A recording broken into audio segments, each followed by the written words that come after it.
Right, okay, thanks. You watched hours of interviews with the children. What was your assessment of the interviews? Yeah, they made painful viewing. Really, the children's denials weren't listened to. And sometimes the children would be really distressed, and yet nobody was there to comfort them in their distress. Instead, the interviews were just allowed to drag on and on, far too long.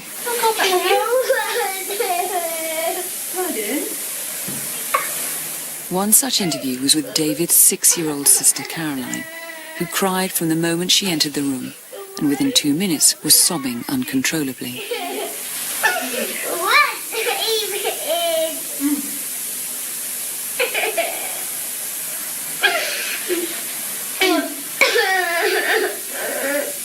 Caroline asked again and again for her brother David, and cried non-stop for 17 minutes.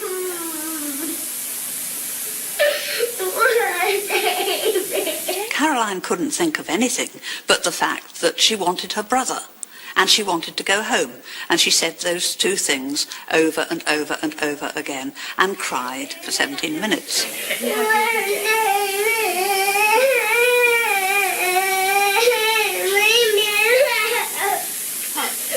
And the social worker, she really went on and on and on, trying to explain to Caroline through Caroline's crying.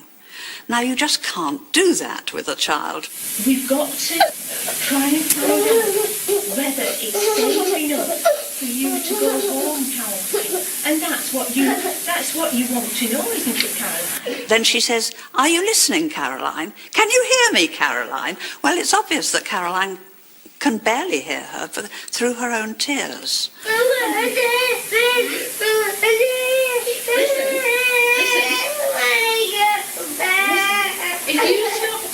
If you stop crying, then we can talk about you going back. Can you stop crying for a minute? The judge described this interview as one of the most abiding and disturbing parts of the case. But when you stop crying, we'll go back. Caroline was 6. She didn't even know what a social worker was. I can be surprised that she was distressed. Fucking assholes. Any children taken from their bed at dead of night and... As the case wore on, the satanic abuse claims were disproved one by one, and the actions of the social workers were increasingly criticised. The social workers believed that they were saving these children, and they simply were not. Now, sometimes you can see the obsessionalism about it by the fact that the social workers were quite prepared to tell very ordinary lies. Do you know, I think this ghost is really very naughty. He does a lot of things to you that aren't very nice, doesn't he? Fancy putting them in a cage. And can you get out of the cage if you want to? Yeah. Who lets you out? Myself. Oh, you can let yourself out? Yeah. And are the ghosts all right, or do they shout at you if you come out? Okay. They're okay. When did you... Very kind. Oh, they're very kind ghosts? Yeah. Oh, right. But in court, this conversation was presented as Daniel telling how he'd been forced by his abusers, the ghosts, into a cage and then locked in. That supported the social worker's theory of satanic abuse, but it was not what Daniel had said. They play with you.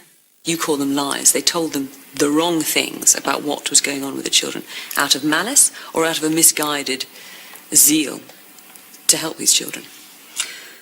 Well, you know, the judge was kind enough to say it was misguided zeal. I'm more straight talking perhaps about that, and I thought it was a lie. As the case drew to a close, it was clear that there was no evidence of organised satanic abuse on the Langley estate. I interviewed all the children, all the parents. I watched 100+ hours of video, and I read all the reports, and I found no evidence at all to support the fear that they'd been satanically abused. I simply don't believe it. I don't think there was any. It seems highly improbable that these parents have either the inclination or the intellectual curiosity to become involved in ritual abuse or witchcraft. The judge made clear in his summing up that serious mistakes had been made and they should never be repeated. Abuse. At the end of all the evidence, the conclusion is inevitable that neither these children nor their parents have been involved in any way with satanic ritual or organised abuse. The children were allowed to return home.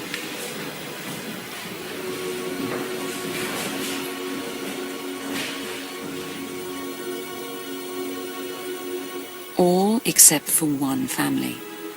Andrew and Beverly's children were kept in care. Social services now claimed that their poor parenting skills and debts meant they couldn't look after them. It was hard to take it in. Couldn't believe it. Like, this is not happening to us. Because we missed them a lot, didn't we? Yeah. It's like we've been torn apart. The family had been ripped apart. Andrew and Beverly were permitted to see their children for 1 hour a month. And eventually visits to Daniel were limited to 1 hour a year. Social services claimed it was too emotionally distressing for Daniel to see his parents more often. I felt a stranger in a way, but I knew him. I didn't like it. I was asking for more access with him, but they wouldn't have it. I didn't think the kids would ever come home. And the reason I think that is because we didn't really have any support. It was just myself and Bevel. And we were on our own. Andrew, Beverly and their children were the forgotten family. They were ill-equipped to challenge social services, and after 4 years of fighting had got nowhere. Local councillor Tony Heaford heard about their plight. And what was your reaction when you realised that they'd been in care for so long? Well, I couldn't say a lot because I thought there must be something more on these families than what I knew about the others. So I had to ask the social services for the file on them.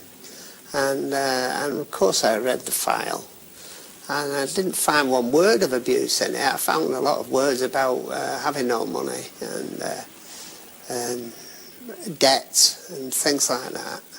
But never found anything about abuse. With Tony Heaford's help, one by one the children were allowed to come home.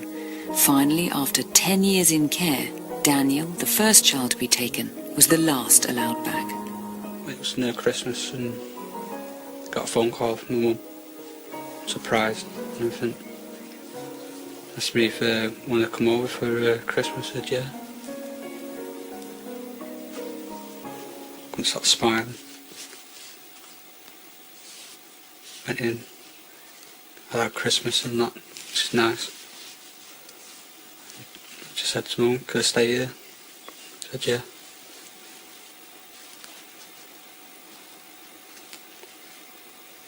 It was nice that first Christmas, wasn't it? Yeah.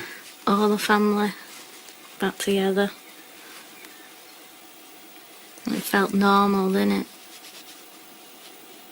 Didn't feel unsafe. Didn't feel dangerous.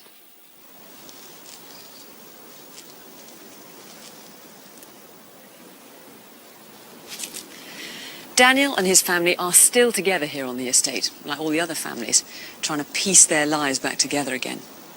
But they were not the only ones to fall victim to the satanic panic.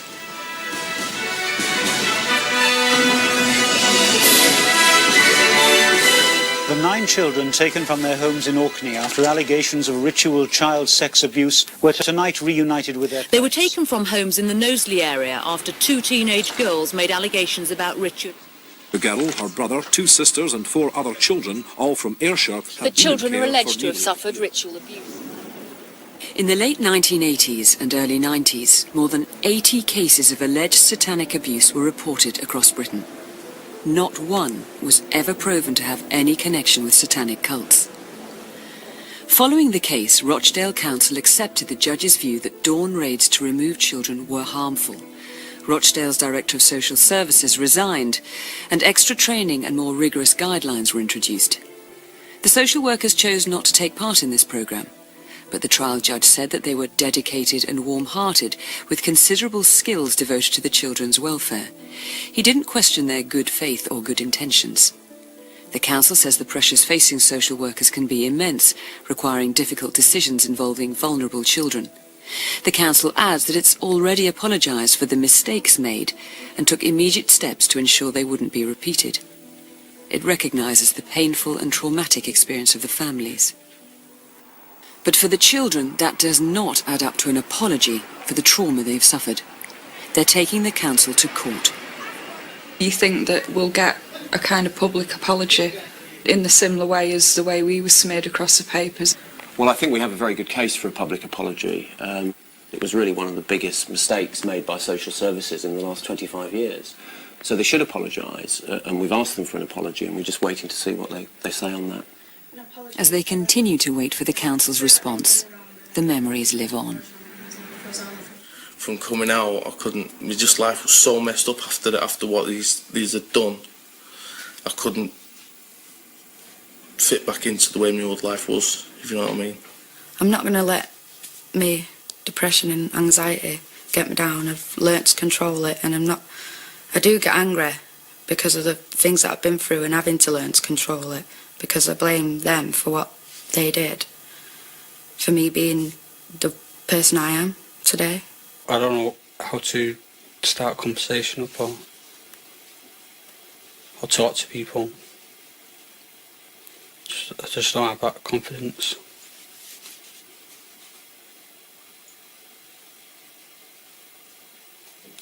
Everyone else seems to have. I mean, I can't say if things would have been different if we hadn't have been taken into care, because, you know, we didn't have that opportunity. It just happened. I mean, I always say it was like a piece of paper that's had a chunk ripped out of it, and then you've stuck the other bit to it, and that bit's just, you can never bring that bit back.